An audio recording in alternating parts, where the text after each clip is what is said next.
Hai, perkenalkan nama saya Faiz Adam Rafli Mulia. Saya dari Prodi Informatika.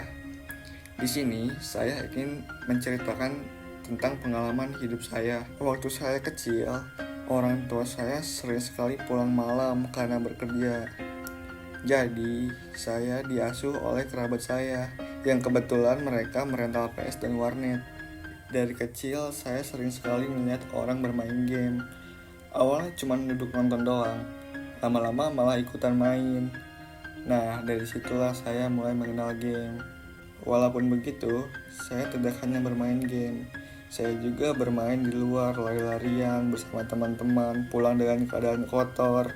Tapi hanya game saja yang menjadi bagian kecil yang menempel di hidup saya. Semakin bertambah umur, saya mulai sadar game itu bukan hanya sekadar untuk hiburan.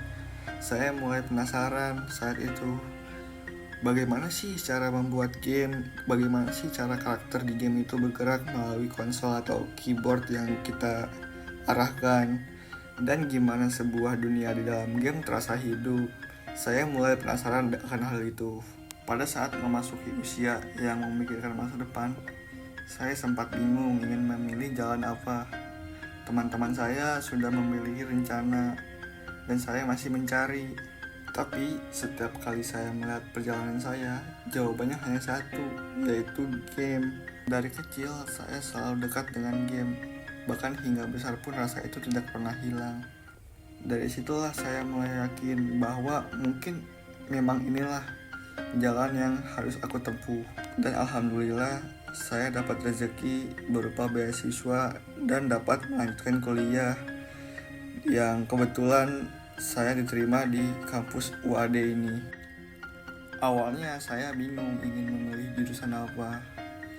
Pada akhirnya saya mengingat kembali bahwa tujuan aku ini ingin membuat game. Pada akhirnya saya memilih jurusan informatika.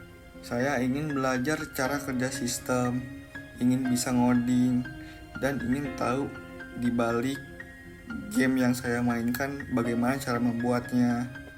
Dan saya pun mulai menetapkan tujuan saya, yaitu untuk membuat game sendiri yang bisa dinikmati oleh orang lain.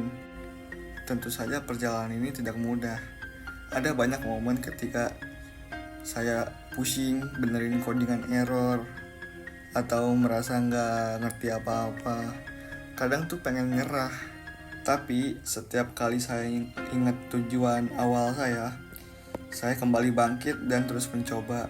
Sekarang saya masih belajar, masih berkembang, masih berjalan pelan-pelan untuk mencapai impian saya.